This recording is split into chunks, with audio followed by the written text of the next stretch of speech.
আজকের এই ভিডিওটি আপনার জন্য। আমি জানি আপনি আরবিতে কথা বলা নিয়ে খুবই চিন্তিত, চেষ্টা করেও ব্যর্থ হয়েছেন। দর্শক, এই ক্লাসে আমি আপনাদের জন্য এমন কিছু গুরুত্বপূর্ণ শব্দ দিয়ে কিছু কথোপকথন তৈরি করেছি, যেই শব্দ, যে বাক্যগুলো অত্যন্ত হেল্পফুল আপনার জন্য। দর্শক, ওয়েলকাম ব্যাক। আসসালামু আলাইকুম। কেমন আছেন? আশা করি স্বস্থানে সকলে অনেক অনেক বেশি ভালো আছেন। আবারও রিকোয়েস্ট করতেছি, স্কিপ না করে শুরু থেকে শেষ পর্যন্ত আমার সাথে থাকবেন। আর যদি ভালো লাগে অবশ্যই সাবস্ক্রাইব করে চ্যানেলটি আপনার মোবাইলে রেখে দিবেন, কাজে লাগবে। আপনারা সকলেই অবগত আছেন আমি আপনাদের জন্য একটি ফুল কোর্স তৈরি করেছি।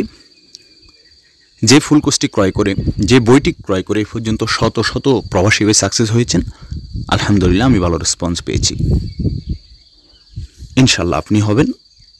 এই ভিডিওর নিচে আমার নাম্বার দেওয়া থাকবে, আমার হোয়াটসঅ্যাপ নাম্বার। যদি ভালো লাগে আমাকে নক করবেন। যদি কল করে না পান অবশ্যই হোয়াটসঅ্যাপে অ্যাড করে আমাকে SMS দিয়ে রাখবেন। ইনশাল্লাহ আমি রেসপন্স করব। অনেকে আছেন হোয়াটসঅ্যাপে অ্যাড করতে পারেন না, সো নো প্রবলেম। আপনি ইমোতে অ্যাড করে আপনার হোয়াটসঅ্যাপ নাম্বারটা দিয়ে রাখবেন এবং বিস্তারিত বলে একটা ভয়েস দিয়ে রাখবেন। সো আমরা শুরু করতে পারি আজকের গুরুত্বপূর্ণ ক্লাসটি। আমি একটু ভেঙে ভেঙে শিখাবো। প্রথম এখানে যে বাক্যটি আমি লিখেছি সেটি হচ্ছে লেশ জুলমা হাদা গুরফা। দর্শক আসুন আমরা আগে একটু বাংলাতে বলি। সেটা হচ্ছে যে প্রতিনিয়ত আমরা এরকম বলে থাকি, কেন তুমি খাচ্ছ, কেন তুমি যাচ্ছ, কেন তুমি আসো নাই, কেন তুমি দেরি করেছ, কেন তুমি এখানে স্মোকিং করতেছ, কেন তুমি ঘুমিয়ে আছো। এই কেন কেন যখনই আপনার কানে আসবে তখন আপনি লেশ কথাটি ব্যবহার করবেন। লেশ মানে কেন।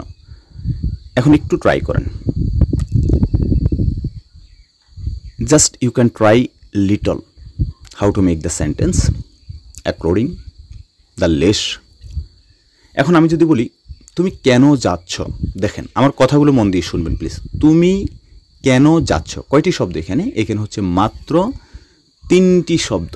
তিনটি শব্দ দিয়ে আমি এই বাক্যটি তৈরি করেছি। তুমি কেন যাচ্ছ, তাহলে এখানে তুমি মানে কি ইনতা বা ইন্থ অথবা ইনতা। তুমি কেন, কেন মানে কি লেশ, যাচ্ছ মানে রু। দেখেন, তাহলে তুমি কেন যাচ্ছ, তাহলে এখানে আমরা যেহেতু এটা WS ওয়ার্ড, লেশ শব্দটি, সো আমরা এখানে লেশ কথাটি আগে বলবো। লেশ ইনতা রু, ইনতা মানে তুমি, লেশ ইনতা কেন তুমি যাচ্ছ, লেশ ইনতা রু কেন তুমি যাচ্ছ। তাহলে ইনতা মানে তুমি, রুহ মানে যাওয়া। এর জন্য আমি বলেছি আপনারা বেশি বেশি শব্দের অর্থ শিখবেন। আর যারা আমার ফুল কোর্সটি ক্রয় করেছেন আলহামদুলিল্লাহ। আর যারা এখনও ক্রয় করেন নাই, আমার একটা স্পেশাল অফার আছে। স্পোকেন ইংলিশ 800 পাতার 3টি বই সম্পূর্ণ ফ্রিতে পেয়ে যাবেন, PDF আকারে। আর একটি হিন্দি শেখার বই পেয়ে যাবেন। আর এই যে আরবি ভাষা বইটি তৈরি করেছি, এই বইয়ের পেজ বাই পেজ, এক একটি পেজ এক একটি ভিডিও হিসাবে টোটাল 100টি পাতার 100টি ভিডিও ক্লিপ আমার একটা ফেসবুক গ্রুপে আপলোড দেওয়া আছে। ওখানে অলরেডি 900+ স্টুডেন্ট আছেন আমার, যার যার মতো করে স্টাডি করেন।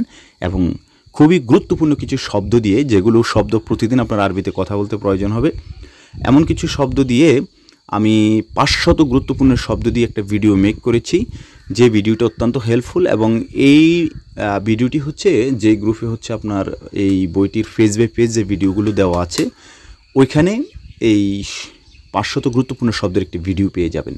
আমি কেন এই কথাগুলো বলেছি, কারণ আপনি আরবিতে কথা বলতে যত বেশি শব্দের অর্থ শিখবেন তত বেশি কথা বলতে পারবেন। সো আর দেরি নয়, অবশ্যই আমার সাথে কন্ট্যাক্ট করবেন। কন্ট্যাক্ট করে আমার এই ফুল কোর্সটি ক্রয় করে নেবেন ইনশাল্লাহ। তো এখানে আমি লিখেছি, দেখেন তাহলে কি বলেছি, লেশ মানে কেন। আচ্ছা আমি লিখেছি, আচ্ছা আমরা একটু বাংলাতে বলি। এই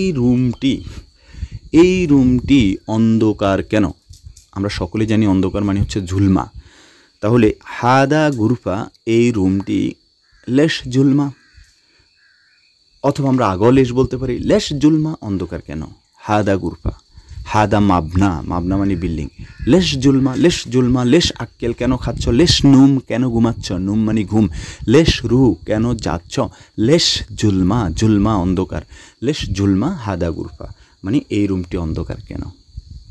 তাহলে জুলমা মানে অন্ধকার, হাদা মানে এই, গুরফা মানে রুম, গুরফা মানে কি রুম। আশা করি খুব সহজে বুঝতে পেরেছেন। দেন হচ্ছে যেই বাক্যটি লিখেছি সেটি হচ্ছে এই রুমে AC নেই, তাহলে এই রুমে, তাহলে রুম মানে কি? রুম মানে হচ্ছে গুরফা। রুম মানে কি? গুরফা। তাহলে এই রুমে হাদা গুরফা, রুম মুকাইফ মাফি। এখন আমি এভাবে বলেছি, কিন্তু লেখা আছে কি মাফি মুকাইফ। নো প্রবলেম, আপনি আগে মাফি বলেন। ফি মানে আছে, মাফি মানে নেই, কোনো কিছু নেই, মাফি। ঠিক আছে, যেমন ফুলুস নেই, ফুলুস মানে কি টাকা, মাফি ফুলুস। এখন ফুলুস মাফি এটা বললে কি হবে না? অবশ্যই হবে, কে বলছে হবে না? ঠিক আছে, তাহলে মাফি মুকাইফ হাদা গুরফা। এখন আপনি এটাও বলতে পারেন হাদা গুরফা, এই রুমে মাফি মুকাইফ, এসি নেই। I hope আপনারা বুঝতে পেরেছেন। I hope you got it. So if you understand, so you have to make the another sentence with the vocabulary. Okay, like আমি লিখেছি কি মাফি মুকাইফ। এখন আপনি লেখেন মাফি আহাদ, কেউ নেই। আহাদ মানে এখানে এক বুঝানো হয়েছে। বা মাফি নফর, লোক নেই। মাফি ফুলুস, টাকা নেই। মাফি নফর, লোক নেই। মাফি আমেল, আমেল মানে শ্রমিক। মাফি সাইয়েরা, সাইয়েরা মানে গাড়ি, সাইয়েরা গাড়ি নেই। আশা করি বুঝতে পেরেছেন। আর আপনারা দয়া করে একটু বেশি বেশি কমেন্টস করে আমাকে একটু ইন্সপায়ার করবেন, আপনাদের মতামত জানাবেন, আমি সেই অনুযায়ী ক্লাস তৈরি করব। প্লিজ অ্যাটলিস্ট একটা কমেন্টস করবেন, ঠিক আছে? এরপর লিখেছি কুল্লু লাম্বা খারবান। দেখেন কুল্লু নাম্বার 3, কুল্লু লাম্বা মানে কুল্লু মানে সব, লাম্বা মানে হচ্ছে বাতি, খারবান মানে খারাপ। কুল্লু লাম্বা খারবান, অথবা আপনি আগে বলতে পারেন খারবান কুল্লু লাম্বা, নো প্রবলেম। এরপর লিখেছি কাম রাতিব। কাম মানে কত, রাতিব মানে হচ্ছে বেতন। সো আমরা এখানে পেয়েছি কাম রাতিব, বেতন কত। ইন্তা, ইন্তা মানে হচ্ছে তুমি বা তোমার, এখানে তোমার বোঝানো হয়েছে। So we can say very easily comparative. This is the interrogative sentence. So আমাদের কথার শেষে আমরা একটু ধাক্কা দিয়ে কথা বলবো, তখনই সেটি প্রশ্নবোধক বাক্যে রূপান্তরিত হয়ে যাবে। You don't need to include the anything other thing, grammatical system, vocabulary. Just আপনি একটু কণ্ঠকে সেন্স করলে সেটি প্রশ্নবোধক বাক্যে রূপান্তরিত হয়ে যাবে। ওকে, তো আমি যেটা বলতে চাইছি, কামরাতিব বেতন কত। রাতিব মানে বেতন, ইন্তা কামরাতিব বেতন কত, কাম মানে কত। এরপর লিখেছি হিনি অবলিক হুনা। হিনি মানে এখানে, হুনা মানে হুনা মানেও এখানে।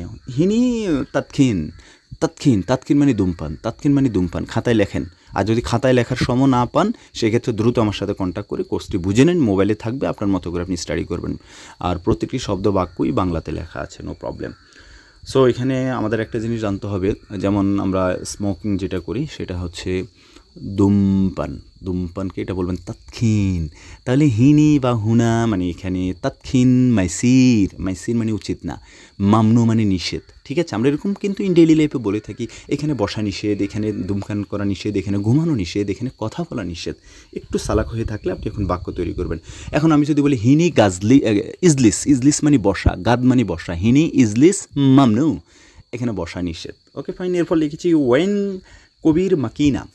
ওয়েন মানে কোথায়। দেখেন আমি যে শুরুতেই বলেছি প্রত্যেকটি শব্দ আপনার জন্য খুবই গুরুত্বপূর্ণ। আপনি যখনই আরবিতে কথা বলতে যাবেন, হয়নি এবার you are going to the speak Arabic, ঠিক আছে, আপনার জন্য ভেরি ইম্পর্টেন্ট ফর ইউ। তো আপনারা খুব ফ্লুয়েন্টলি মুখস্থ করবেন, ঠিক আছে, যেন ফ্লুয়েন্টলি বলতে পারেন। ওয়েন কবির মাকিনা, বড় মেশিন কোথায়। কবির মানে বড়, মাকিনা মানে মেশিন। এরপর লেগেছে হাল্লাক ফি দাখিল সুখ। হাল্লাক মানে হচ্ছে সেলুন, ফি মানে আছে, দাখিল মানে ভিতর, সুখ বাজারের ভিতরে সেলুন আছে। দর্শক, লাস্টে যে দুটি বাক্য আমি একটু আবার বলতে চাচ্ছি। আমি লিখেছি কি দেখেন, লাস্টের আগের বাক্যটা হাল্লাক ফি দাখিল সুখ। আমরা অনেক সময় কিন্তু বলে থাকি এই বাজারের ভিতর কি এইটা আছে সেটা আছে, এই বাজারের ভিতর কি সেলুন আছে, স্বর্ণের দোকান আছে। তাহলে সেলুন মানে হচ্ছে হাল্লাক, সুখ মানে বাজার, দাখিল মানে ভিতর। ঠিক আছে, হাল্লাক ফি সেলুন আছে, দাখিল সুখ, দাখিল সুখ, হাল্লাক ফি দাখিল সুখ, হাল্লাক ফি দাখিল সুখ। এই বাজারে কি সেলুন আছে বা বাজারের ভিতরে কি সেলুন আছে। আশা করি বুঝতে পেরেছেন। দর্শক, লাস্ট যে বাক্যটি লিখেছি, আমরা অনেক সময় বলি না যে কাজ খুব ভালো হবে, ইন ফিউচারে মানে ভবিষ্যতে কোনো কিছু হবে, ইয়াকুন বলবেন। তাহলে সগল ইয়াকুন মিয়া মিয়া, সগল ইয়াকুন মিয়া মিয়া। তাহলে সগল মানে কাজ, ইয়াকুন মানে ইন ফিউচারে হবে, এমন অর্থে বোঝানো হয়েছে। মিয়া মানে 100, বাট 2 টাইম যদি আপনি মিয়া মিয়া বলেন সেটা হবে কি ভালো। সগল ইয়াকুন মিয়া মিয়া।